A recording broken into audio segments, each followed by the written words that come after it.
आज कांग्रेस प्रदेश भर में सरकार के खिलाफ बढ़ती महंगाई को लेकर प्रदर्शन कर रही है।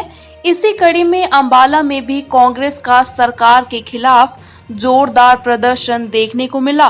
कांग्रेस प्रदेश अध्यक्ष कुमारी शैलजा अंबाला पहुंची और बढ़ते पेट्रोल डीजल के दामों को लेकर सरकार पर जमकर निशाना साधती हुई नजर आई।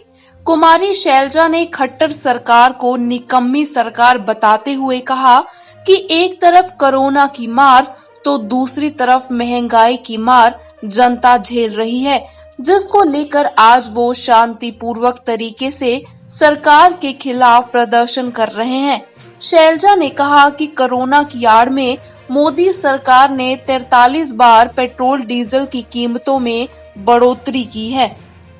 जो ये पेट्रोल डीजल की कीमत बढ़ती चली जा रही है, एक और कोरोना की मार है और दूसरी ओर महंगाई की मार। जब पेट्रोल डीजल की कीमत बढ़ेगी तो महंगाई अपने आप बढ़ेगी देश में। हम हर जगह पेट्रोल पंपों पर विरोध शांतिपूर्वक कोरोना के प्रोटोकॉल का ध्यान में रखते हुए हम ये विरोध प्रदर्शन कर रहे हैं कि आज जो जनता इस महंगाई से, पेट्रोल डीजल की बढ़ती हुई कीमतों से त्रस्त है, उसकी ओर कांग्रेस पार्टी सभी लोगों का ध्यान आकर्षित करना चाहती है। लेकिन ये मोदी सरकार, आप जानते हैं, इनके कान पर जूं तक नहीं रेंगती और आज देश की अर्थव्यवस्था की ये बदहाली हो गई है। कोरोना की आड़ में आपने देखा कि पिछले 5 महीने में 43 बार इन्होंने कीमतें बढ़ाई। ये कैसी सरकार है? एक और कोरोना, पूरी व्यवस्था बिगड़ चुकी और दूसरी ओर अर्थव्यवस्था भी उसी तरह से बिगड़ चुकी है। वहीं पंजाब में कांग्रेस सरकार की गुटबाजी के सवाल से कुमारी शैलजा बचती हुई नजर आई और भाजपा सरकार पर जमकर हल्ला बोला। कुमारी शैलजा ने खट्टर सरकार को आड़े हाथों लेते हुए कहा कि इन जैसी निकम्मी सरकार मैंने आज तक नहीं देखी और सरकार पर हल्ला बोलते हुए शैलजा ने खट्टर सरकार के सामने बड़े सवाल खड़े किए। किसान का एजेंडा केवल अपनी मेहनत से देश का पेट भरना होता है। ये सरमाएदार लोग नहीं हैं, ये इन जैसे लोग नहीं हैं जो केवल मुनाफाखोरी की बात करें। किसान का मुनाफा ही नहीं होता, वो मुनाफाखोरी की ओर कैसे जाएगा? आप मुनाफाखोरी करवाते हैं, चंद परिवारों को, देश के बड़े बड़े लोगों को आप फ़ायदा करवाते हैं। और ये अब आंकड़े बता रहे हैं, स्टडीज़ बता रही हैं कि 3-4% लोग हैं देश के जिनकी आमदनी बढ़ी, लेकिन बाकी सारी जनता की आमदनी घटी है। हमारा जो जीडीपी ग्रोथ है निम्न स्तर पर आ गया है। तो ये सरकार इन बातों का जवाब दे कि इसके लिए आम आदमी, किसान, मजदूर जिम्मेदार है या ये सरकार जिम्मेदार है। किसान आंदोलन में किसानों के एजेंडे को लेकर अब भाजपा द्वारा सवाल उठाए जा रहे हैं, जिस पर कुमारी शैलजा ने कहा कि किसान का एजेंडा केवल अपनी मेहनत से देश का पेट भरना होता है।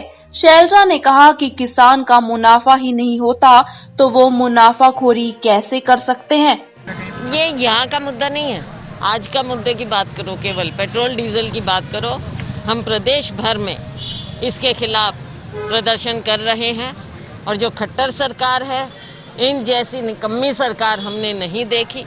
हर रोज़ नई नई अनाउंसमेंट ज़रूर करते हैं, लेकिन आप ये बता दीजिए, एक भी नागरिक, चाहे वो गरीब है, चाहे किसान है, मजदूर है या मिडिल क्लास है, वो बता दें कि उनके हाथ में क्या लगा है।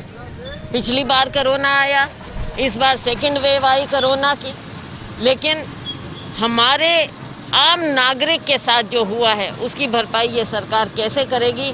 इस बात का जवाब दे ये खट्टर सरकार। वहीं वैक्सीनेशन को लेकर भी शैलजा ने सरकार को घेरा और कहा कि वैक्सीनेशन का कितना बुरा हाल है ये पूरे देश को दिख रहा है। शैलजा ने कहा कि वैक्सीन के लिए ना तो पोर्टल काम करते हैं और अगर रजिस्ट्रेशन करवाकर वैक्सीन लगवाने लोग जाते हैं तो वैक्सीन की कमी के चलते उन्हें वापस भेज दिया जाता है। वैक्सीनेशन का वैक्सीनेशन का तो जो हाल है वो सारा प्रदेश हमारा देख रहा है, सारी जनता देख रही है कि वैक्सीन के लिए ना तो पोर्टल काम करते हैं। हमारे कितने नागरिक हैं जिनके पास नेट है या नेट के ज़रिए वो रजिस्ट्रेशन करा सकते हैं, और अगर उन तक मैसेज आ भी जाए तो वहाँ पहुँचते हैं, पता चलता है यहाँ पर तो वैक्सीन ही नहीं है। कभी कह देते हैं कि इस उम्र के लोगों को लगेगी, कभी कह देते हैं कि जो 18 साल के हैं उनको लगेगी, लेकिन वैक्सीन आपके पास है नहीं। ये बता दें कि आपके पास वैक्सीनेशन के लिए कब तक कितनी मात्रा में वैक्सीन आएगा। और कृपया माननीय मुख्यमंत्री जी, आप लोगों का मजाक ना उड़ाएं कि इसको आप आहिस्ता लगाएं, इसको आप ऐसे लगाएं। अपने आप हमारे नौजवान हैं, आज उनकी शिक्षा पर कितना प्रभाव पड़ रहा है। अगर आपके पास वैक्सीनेशन की प्लान होती तो हमारे नौजवान भी अपने कॉलेजों में जाते, पढ़ाई करते, उनके इम्तिहान होते, उनका भविष्य में कुछ ना कुछ स्टेक होता।